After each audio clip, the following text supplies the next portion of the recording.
না, এটা বাংলাদেশ বাংলাদেশের 54 ডেভেলপ বছরের করেনি। ইতিহাসে এটা ঘটে নাই। এটা ঘটলো, এটা একটা নজিরবিহীন ঘটনা। বাংলাদেশের 54 বছরের ইতিহাসে ২ টা দেশ আমার দেশের সয়েলে বইসা থেকে ২ টা দেশের দূতাবাস ঝগড়া করতেছে। বাংলাদেশ একটা খেলার মাঠে পরিণত হয়ে গেছে। মাঠে হয়েছে। আপনি বাংলাদেশকে এখন আমাদের সরকার ঠিক করবে যে তারা যে এরকম করে কথা বলে, এটা কি কথা বলা উচিত তাদের? বাংলাদেশ নিয়ে যুক্তরাষ্ট্র কেন কথা বলবে? কেন চীনও কথা বলবে? এটা বাংলাদেশ পররাষ্ট্র মন্ত্রণালয়ের উচিত ছিল ইমিডিয়েটলি যুক্তরাষ্ট্রের এমবাসির সাথে যোগাযোগ করা এবং বলা যে তোমরা অন্য একটা দেশ নিয়ে আমার থার্ড দেশে, তুমি আমার দেশে এসে অন্য একটা দেশ নিয়ে খারাপ কথা বলার দরকার নেই। যে ব্রেনসনের যে বক্তব্যটা দিয়েছে চীনের প্রভাব উনি এখানে দেখতে চান না, তারপরে চীনের রিয়াকশনটা দিয়ে বুঝতে পারেন যে দুটো দেশ বাংলাদেশকে খাবলি দিয়ে খায় ফেলতে চায়। দুটো দেশে বাংলাদেশের উপর নিয়ন্ত্রণ বসে, একক নিয়ন্ত্রণ চায়, তারা যৌথ মানে বাংলাদেশ সবার সাথে সম্পর্ক রাখো, এটা ওরা চায় না।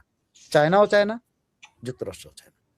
চীন তো আমেরিকাকে, যুক্তরাষ্ট্রের রাষ্ট্রদূতকে এক হাত দেখিয়ে দিচ্ছে, বলছে তুমি বাংলাদেশে এসে মাতবরি করবে না। দেখেন, এটা এর আগেও আমরা আলোচনা করেছি। বাংলাদেশে চীন ভারত একটা ফাইট তো চলতেছে। বাংলাদেশে চীন ভারতের আপনি এর আগে বলছে যে ভারত যে বাংলাদেশ থেকে কোন দিন তার ইয়েদেরকে কূটনীতিকদের মানে চাকুরদের পরিবারকে সরে যেতে বলেছে কোন দিন? জাস্ট আফটার দ্য ডেট যেদিন রেজওয়ানা হাসান চীনা কূটনীতিককে ইয়েতে নিয়ে গেছে, তিস্তা প্রকল্পে নিয়ে গেছে, এবং ভারত খেপেছে প্রচন্ড রকম। একই রকম দেখেন চীনের ব্যাপারে যে ইরিটেটেড ইউনাইটেড স্টেট, এটা তো বেশ কিছু এই ব্র্যান্ড ক্রিস্টেনসেনের যে কংগ্রেসে সে যেটা শুনে নিচ্ছে সেখান থেকে সে বলে আসতেছে, এবং তাকে এটাই ম্যান্ডেট দেওয়া হয়েছে যে চীনকে এই ভূখণ্ড থেকে তাড়িতে হবে। কোন কোন ক্ষেত্রে? প্রথম হলো চীন যেন এখানে বিনিয়োগ করতে পারে না, চীনা সমরাস্ত্র যেন এখানে বিক্রি না হয়, চীন যেন এখানে ভূখণ্ডগতভাবে কোনো ইয়ে না পায়, প্রেফারেন্স না পায়। এই তিনটা মূল বিষয়, এটাই কিন্তু ব্রেন্ট ক্রিস্টেনসন ইয়ে থেকে করে আসছে। সেই সময় থেকে কিন্তু এই ইয়েটা বেঁধে আছে।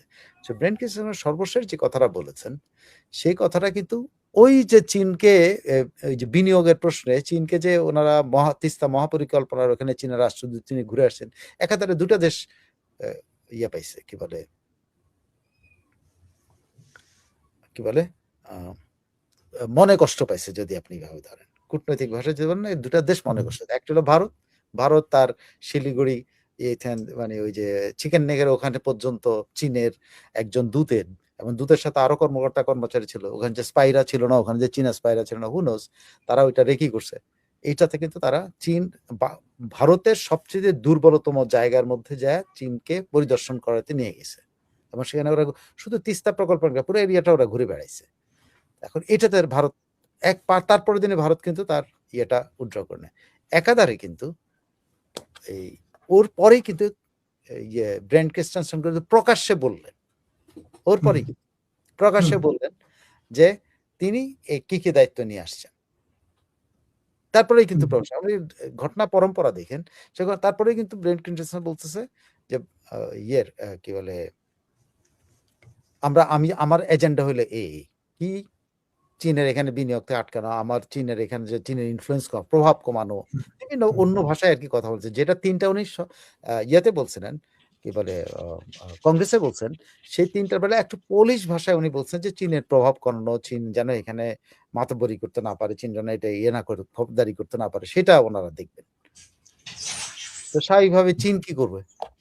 তিনি তো দেখছে যে চীন প্রথমত হলো ভারত দ্বারা আক্রান্ত হয়েছে, আবার এখন আমেরিকা দ্বারা আক্রান্ত হয়েছে, দুটো দেশ দ্বারা কিন্তু চীন আক্রান্ত হয়েছে। তো চীন স্বাভাবিকভাবে রিটেলিয়েট করছে। এখন রিটেলিয়েটের ইয়েটা বাংলাদেশের উপরে যেন না, এটা হলো আমাদের দেখার। কিন্তু বাংলাদেশ এখন কোন দিকে যায় সেটা হলো বিষয়। বাংলাদেশ এখন আবার চীনের পক্ষ নিয়ে কিছু করে কিনা, আবার দেখা গেল যে আবার আমেরিকা এটা বলছে, আমেরিকার পক্ষে নিয়ে দেখা গেলো চীনের সাথে শত্রুতা লাগাই দিল আবার। মানে এখন হলো বাংলাদেশ কিভাবে ব্যালেন্স করবে, এটা বাংলাদেশের বুদ্ধির উপরে, বিবেচনার উপরে নির্ভর করবে। তবে এটা ঠিক, দুটো দেশ বাংলাদেশের প্রতিযোগিতায় নেমেছে, এটা কিন্তু পরিষ্কার হয়ে গেল। আর কাউকে আপনার কোনো উদাহরণ দিতে হলে এই ২ টা ঘটনার উদাহরণ দিলেই আপনি বুঝতে পারবেন যে ব্রেনসনের যে বক্তব্যটা দিয়েছে চীনের প্রভাব উনি এখানে দেখতে চান না। তার পূর্বে চীনের রিঅ্যাকশনটা দিয়ে বুঝতে পারেন যে দুটো দেশ বাংলাদেশকে খাবলি দিয়ে খাইয়া ফেলতে চায়। দুটো দেশে বাংলাদেশের উপর নিয়ন্ত্রণ বসে একক নিয়ন্ত্রণ চায়। তারা যৌথ মানে বাংলাদেশ সবার সাথে সম্পর্ক রাখো এটা ওরা চায় না। চায়নাও চায় না, যুক্তরাষ্ট্রও চায় না। আর ইন্ডিয়ার তো প্রভাব অন্যটাই আছেই। আবার ইন্ডিয়ার ইন্টারেস্টের সাথে আবার আ ইনডাইরেক্টলি যুক্তরাষ্ট্রের ইন্টারেস্টও ইনভলভ করতে পারে না। সেই হিসাবে এই ইস্যুস গুলোতে আবার ভারতের পক্ষে। সো এখানে কিন্তু মানে আমরা যেন এমন কোন সিচুয়েশন বলি এটা যেহেতু প্রকাশ্য হয়েছে সাধারণত বিদেশের মাটিতে এরকম প্রকাশ্য হয় না। আমি শুনি নাই কোন রাষ্ট্রদূত এইভাবে বলে। ব্রেন কিনসেসন যেভাবে বলছে সে তার কংগ্রেসে বলতে পারে। কিন্তু আমাদের দেশে আইসা চীনের প্রভাব থেকে বাংলাদেশকে মুক্ত করার জন্য ফাইট করতেছে। এটা কোন কূটনৈতিক ভাষা আমি জানি না। কোন কূটনীতিক এই পর্যন্ত শুনেছেন? ভারত কি কখনো বলেছে যে পাকিস্তানের ইনফ্লুয়েন্স আমি ভারতের ইয়ে থেকে হাই কমিশন থেকে বলছে পাকিস্তানের প্রভাব আমি এখানে চাই না। আবার পাকিস্তানের হাই কমিশন থেকে বলছে ভারতের প্রভাব এখানে আমরা চাই না। এটা কূটনৈতিক ভাষা না। কেন ব্রেন্ট ক্রিস্টেনসেন এরকম একটা অকূটনৈতিক ভাষায় উনি কথা বললেন সাংবাদিকদের সাথে?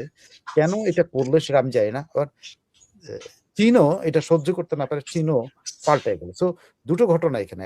দুটোই কিন্তু কূটনৈতিক যুদ্ধ বিদেশের মাটিতে। সাধারণত এই যুদ্ধ বিদেশের মাটিতে হওয়ার কোন স্কোপ নাই। বাংলাদেশ হচ্ছে এখন বাংলাদেশ একটা খেলার মাঠে পরিণত হয়ে গেছে। মাঠে হয়েছে। আপনি বাংলাদেশকে এখন আমাদের সরকার ঠিক করবে যে তারা যে এরকম করে কথা বলে, এটা কি কথা বলা উচিত তাদের? বাংলাদেশ নিয়ে যুক্তরাষ্ট্র কেন কথা বলবে? কেন চীনও কথা বলবে? এটা বাংলাদেশ পররাষ্ট্র মন্ত্রণালয়ের উচিত ছিল ইমিডিয়েটলি যুক্তরাষ্ট্রের এমবাসির সাথে যোগাযোগ করা এবং বলা যে, "তোমরা অন্য একটা দেশ নিয়ে আমার থার্ড দেশে, তুমি আমার দেশে এসে অন্য একটা দেশ নিয়ে খারাপ কথা বলার দরকার নেই।" বলতে পারত। আবার দেখেন চায়নাও দেখছে যে বাংলাদেশ এখানে কোনো রেসপন্স করে না। চায়না খেপে গিয়ে চায়নাও কিন্তু এখানে কিন্তু চায়না শুধু যুক্তরাষ্ট্রে হুমকি দিয়েছে তা না কিন্তু। এখন কিন্তু চায়না হুমকি দিয়েছে কিন্তু বাংলাদেশকেই। হুম। তারা যুক্তরাষ্ট্রে হুমকি দিয়ে তারা কি বলেছে বাংলাদেশকে? কি ইঙ্গিত করেছে বাংলাদেশকে? বাংলাদেশকে ইঙ্গিত করেছে খবর দাও। তোমরা যদি যুক্তরাষ্ট্র অভিমুখী হও তাহলে কিন্তু তোমাদের সাথে খবর আছে। আমি কিন্তু তিস্তা প্রকল্পে আসবো না। বা আমি তোমার সাথে কিন্তু আ ইয়ে ইয়ে সামরিক উন্নয়ন প্রকল্প অনেক কিছু আছে। প্রকল্পে আসবো না। এইটাই তো থ্রেট করা। সো আমি দেখি নাই কোনদিন আমি এটা দেখি নাই যে থার্ড কোন কান্ট্রি তে বসে ২ টা দেশ নিজেদের মধ্যে মারামারি করবে ওই দেশটাকে নিয়ে। দেশটা কিন্তু বাংলাদেশ। কামড়াকামড়ি করতেছে কে? যুক্তরাষ্ট্র এবং চীন। এটা কত অনভিপ্রেত, কত অসভ্যতা। এটা আমি মানে আমি মনে হয় কূটনীতিতে এই জিনিসগুলো আপনি ইয়া হইতে পারে কিন্তু বাংলাদেশের মাটিতে বসে কেন ২ টা দেশ এই কাজটা করলো? কেন ব্রেন্ট কিনসেসন এরকম কথা বলল? আর ব্রেন্ট কিনসেসন কথা বলার পরে চায়না সুযোগ নিয়ে কেন এই কথাগুলো বলল? অবশ্যই এটার কোনো সুদূর প্রসারী মানে প্রভাব বাংলাদেশের কূটনীতিতে পড়বে। বাংলাদেশের ভবিষ্যৎ আ কি বলে কৌশলগত বিভিন্ন আ সিদ্ধান্ত নেওয়ার ক্ষেত্রে কিন্তু এটা সমস্যায় পড়বে। মানে বাংলাদেশ একটা আসলে এখন খুব ফাটাবাসের মধ্যেই আছে আরকি। ২ দিক ফাটাফাটি থেকেই তাহলে বললাম যে তৃতীয় দেশ তুমি। হুম, তোমার দেশে হ্যাঁ, তারা অতিথি। ২ অতিথি কেমনে ঝগড়া করে? আপনার বাড়িতে ২ অতিথি এসে ঝগড়া করবে। আপনি কি আপনি বিব্রত হবেন না? অবশ্যই। এবং আপনি এবং চাইবেন এখন আপনি হুম, এমন অতিথিও তো দাওয়াত দিবেন না যে অতিথি ২ জন মারামারি করতে পারে, ঝগড়া করতে পারে। দেবেন? আপনি কোন ধরেন আপনি একটা বাসায় একটা আপনি খুল্লাম খো একটা হেভি খাওয়া-টাওয়া দিলেন। হুম, হ্যাঁ, হেভি খাওয়া-দাওয়া। কিন্তু আপনি কি এমন কাউকে দাওয়াত দিতে চাইবেন যে ২ জন এসে মারামারি করবে? একজন আপনারা এসে বলতে পারে যে, "তুমি আমার বউরে দাওয়াত দিলে না কেন? এইজন্য আমি দুঃখিত। তুমি আমার ফ্যামিলির দাওয়াত দিলে না কেন? তুমি অমুকের দাওয়াত দিলে" এই যে প্রশ্ন করতে পারে। কিন্তু অন্য ২ জন ঝগড়া করবে এরকম কোন সিচুয়েশন আপনি আপনার দাওয়াতে রাখবেন? সো বাংলাদেশ কি করে এটাকে এফোর্ড করতেছে? এদেরকে কিভাবে আপ্যায়ন করতেছে? বাংলাদেশ কেন এদেরকে ২ জনরেই বলে না যে, "তোমরা যেতে আমাকে পারবে। নিয়ে কেন ঝগড়া করতেছো? তোমরা ঝগড়া করো। হুম। তোমরা বাংলাদেশ নিয়ে ঝগড়া করতেছো কেন?" যে অনেকটা কি এইরকম আরকি। এক প্রেমিকা আর ২ প্রেমিক আরকি। প্রেমিকা মাঝখানে কিছুই জানতেছে না। আর ২ প্রেমিকে মারামারি কইরা মরে যাচ্ছে আরকি। ২ প্রেমিক বাংলাদেশ মারামারির চাইতে এখানে ডেঞ্জারাস ২ প্রেমিক মারামারি করে মরে যাক। কিছু আসে যায় না। এখানে তো প্রেমিকা ২ হাত ধরে টাইনা প্রেমিকের হাত ২ জন ২ দিকে ছিঁড়ে লইয়া যেতে পারে। ২ এটা টুকরা হয়ে যেতে পারে ভয়ংকর, প্রেমিক। ভয়ংকর, ভয়ংকর। বাংলাদেশের ২ দিক থেকে টানাহেঁচড়া করা শুরু করলে তো এটা হবে না। আপনারা ২ জন মারামারি করেন গিয়া। হ্যাঁ? দরকার হলে আপনারা বঙ্গোপসাগরে হুম, জায়গা দিয়ে ওখানে যেয়ে মারামারি করেন। করে এটা আপনি করেন, হুম, নিজেরা করেন। কিন্তু আপনারা তো কোথায়? বাংলাদেশে বইসা বাংলাদেশ নিয়ে মারামারি করতেছে। তাহলে বাংলাদেশ নিয়ে মারামারি করাটা মানে কি? আমেরিকা মনে করতেছে বাংলাদেশের এই খন্ড আমার, চীন মনে করছে বাংলাদেশের এই খন্ড আমার। তো দুইজন আমরা টান দিচ্ছি, কোন দিন বাংলাদেশে ঝিড়া ফালাবে who knows? একেবারে। আর আপনি একটা জিনিস দেখেন, এই যে ভারত কোথায় বাংলাদেশের পররাষ্ট্রমন্ত্রীর কথায় কথায় ধরেন শেখ হাসিনা কি বললেন, শেখ হাসিনার মুখ বন্ধ করেন, ভারতের পররাষ্ট্র হাই কমিশনকে ডেকে আইনা আপনার করা যায়, কিন্তু এই ঘটনা এখন পর্যন্ত আপনার দুই দেশের কাউকেই এটা বাংলাদেশ বাংলাদেশের 54 তলব বছরের করেনি। ইতিহাসে এটা ঘটে নাই। এটা ঘটলো, এটা একটা নজিরবিহীন ঘটনা। বাংলাদেশের 54 বছরের ইতিহাসে দুইটা দেশ আমার দেশের সয়েলে বৈশা থেকে দুইটা দেশের দূতাবাস ঝগড়া করতেছে, এবং কাকে ভয়ঙ্কর নিয়ে অবস্থা। ঝগড়া করতেছে, তারা যে তাদের ইন্টারেস্ট নিয়ে ঝগড়া করতো সেটা, কিন্তু তাদের ইন্টারেস্টের সাথে আমরা জড়িত, বাংলাদেশ জড়িত, বাংলাদেশের এখানে স্বার্থ সংশ্লিষ্ট ব্যাপার আছে। বাংলাদেশ কার সাথে কি, এটা বাংলাদেশের স্বাধীন সিদ্ধান্ত। যুক্তরাষ্ট্র প্রভাব বিস্তার করবে, করবে, সে তার কংগ্রেসে বলে আসছে করবে, সে তার এটা চেষ্টা করবে গোপনে কথা বলে এই করে, সে কি করে প্রকাশ্যে একটা সাংবাদিকদের সাথে বলে যে যুক্তরাষ্ট্র বাংলাদেশে চীনের প্রভাব থেকে বাংলাদেশকে মুক্ত করবে, কে এই কথা বলতে পারে? এবং বলার পরে চীন কি বলছে? চীনও খেপে গেছে। এই দুটোকেই আপনার সামাল দিতে হবে। এখন কিন্তু যে পরবর্তী সরকার আসুক বা এই সরকার, ইমিডিয়েটলি উচিত এদেরকে থামানো, না হলে কিন্তু এটা অন্যান্যদের ক্ষেত্রে ঘটবে। বাংলাদেশের ইন্টারেস্ট কিন্তু আরো অনেকের আছে, বাংলাদেশের ইন্টারেস্টে চীনের মতো রাশিয়ারও আছে। রাশিয়া বাংলাদেশের অনেক উন্নয়নের সাথে জড়িত, বিশেষ করে আপনি রূপপুর পাওয়ার প্ল্যান্ট আছে না, আমাদের এখানে তো আমাদের এই যে বিনিয়োগের জন্য যে যারা আসে তাদের তো ইন্টারেস্ট আছে এখানে, তো তারা যদি অবশ্যই মারামারি শুরু করে দেয় তখন আমরা কি করব? দেশ থাকবে নাকি? তারাই যুদ্ধ করে দেখা গেল আমরা নাই। কারণ বললো, যুক্তরাষ্ট্র এসে বলল যে এখানে রাশিয়ার স্বার্থ যেন কমানোর জন্য আমি এখানে আসছি, তার মানে রূপপুর পাওয়ার প্ল্যান্টের মতো আরেকটা প্ল্যান্ট যদি না হয় আমি এটার জন্য আসছি, তো এটা কেমন কথা হলো? বাংলাদেশ কি উন্নত হইতে চাইবে না? এটা শুধুমাত্র যুক্তরাষ্ট্র আমাদের দেয়ই না তো কিছু, আদার কিছুই দেন দেয় একটা না। গার্মেন্টস এর ব্যবসা ছাড়া আর কি দেয়? হোয়াট? তাও কিছুই না। বাংলাদেশিরা ওখানে কম্পিট করে ওখানে ব্যবসা করে। হ্যাঁ, বাংলাদেশে এখানে একটু সহজ ব্যবসাটা তাদের জন্য সহজ হয়েছে, যেহেতু মার্কেট আছে, একজন নতুন এসে ব্যবসা করতে পারে। তো বাংলাদেশ তো অন্য জায়গায়ও ব্যবসা করতে পারতো, কিন্তু যুক্তরাষ্ট্রে করে, যুক্তরাষ্ট্রে ভালো ব্যবসা, ভালো বাজার, ঠিক আছে, ভালো টাকা পয়সা হয়। তার মানে এই না তো বাংলাদেশের কান ধরে বলা দিবে, এটা তো বাংলাদেশের সয়েলে বৈশা বাংলাদেশকে বলা যে আমরা চীনের প্রভাব থেকে বাংলাদেশকে মুক্ত রাখার চেষ্টা করব। এটা ডেঞ্জারাস কথা না? এটা বাংলাদেশে কেন হচ্ছে আমরা লাগলো না? বাংলাদেশের ইয়ের মধ্যে চুলকানি লাগলো না কেন?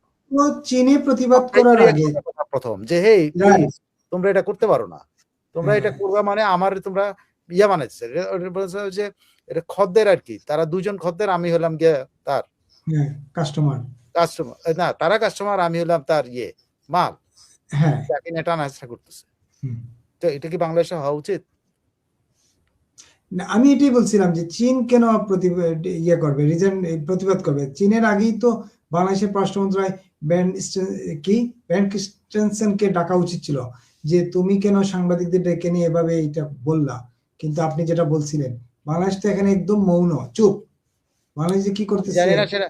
আর যুক্তরাষ্ট্রের বাংলাদেশে কি বিনিয়োগ আছে একটু কোনো জিজ্ঞেস বিনিয়োগ করতে, নেই। বাংলাদেশে কোনো ইকোনমিস্ট জিজ্ঞেস করতে বাংলাদেশে যুক্তরাষ্ট্রে কি বিনিয়োগ আছে আদার দেন খবরদারি এবং মাস্তানি, এবং এই যে কথায় কথায় আমাদের ইয়ের উপরে ট্যারিফ বসানো, ওইটা বসানো, সেটা বসানো, এগুলো করা ছাড়া আমরা তাদের বাজারে কম্পিট করে সুযোগ করে নিছে। আমাদের ব্যবসায়ীরা কম্পিটিশনের মাধ্যমে তার বাজার সুযোগ করছে, আর সে কি করছে, এই সুযোগে আমরা যে বাজারটা তৈরি করছে তার উপরে সে ট্যারিফ বসায় টাকা কামাই করতেছে।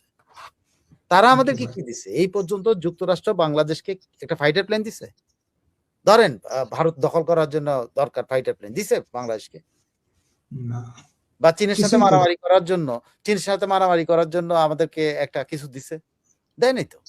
কিংবা আমরা যে বোয়িং কিনলাম, তারা কি বোয়িং অল্প দামে আমাদের দিচ্ছে যে ঠিক আছে তোমরা 5টা বোয়িং কিনছে, একটা ফ্রি দিয়ে দিছি? তেমন তো না। এটি হলো দুর্ভাগ্য, বুঝছেন?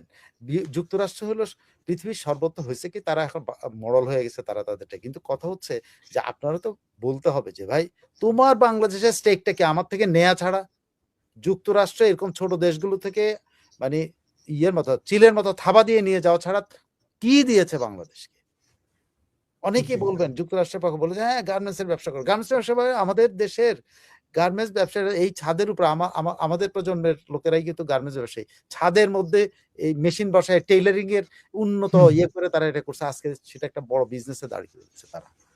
এবং যুক্তরাষ্ট্রে কারো মাগ নাই, যুক্তরাষ্ট্র কেউ মাগ নাই, ওখানে মার্কেট দেয় নাই, ওরা কম্পিট করে মার্কেট ঢুকছে, ভিয়েতনামের সাথে কম্পিট করছে, তখনকার শ্রীলঙ্কার সাথে কম্পিট, শ্রীলঙ্কা তখন মার্কেটে অনেক হাইয়ে, শ্রীলঙ্কার সাথে কম্পিট করছে, ভিয়েতনামের সাথে করছে, অনেকের সাথে কম্পিট করে করে দাঁড়াইছে, এবং যুক্তরাষ্ট্রেরও কোম্পানিগুলোর সাথে কম্পিট করে তারা দাঁড়িয়েছে। দাঁড়ানোর পরে কি করলো, এখন যুক্তরাষ্ট্র আমাদের উপর খাবলা দিয়ে ট্যাক্স বসায়। আর বাংলাদেশকে তারা কি দিয়েছে এই দিক দিয়ে যদি আপনি বলেন, বাংলাদেশে ইন্ডিয়ান বিনিয়োগ আছে, বাংলাদেশে চাইনিজ বিনিয়োগ আছে, বাংলাদেশে রাশিয়ার বিনিয়োগ আছে। যুক্তরাষ্ট্রে কি আছে দেখেন তো, কেউ বলতে পারবে একদম বলে হ্যাঁ যুক্তরাষ্ট্রের এই বিনিয়োগটা আছে বাংলাদেশে? আছে? আপনি আপনি আপনি আছে আছে কোনটা জানেন? বলতে তারা যেটা বলে আমাদের খাবলা দিয়ে, ওই যে আমাদের তেল ক্ষেতগুলো নিতে চায়, অমুক নিতে চায়, তো খাবলা দিয়ে নিয়ে যেতে চায়, ব্যবসাটা নিয়ে যেতে চায়। বাংলাদেশ বিনিয়োগ না, এটা তো দখল করা, এটা তো বিনিয়োগ না, এটা তো দখল করা। হ্যাঁ, বললাম এটা তো বিনিয়োগ না, এটা তো দখল করা।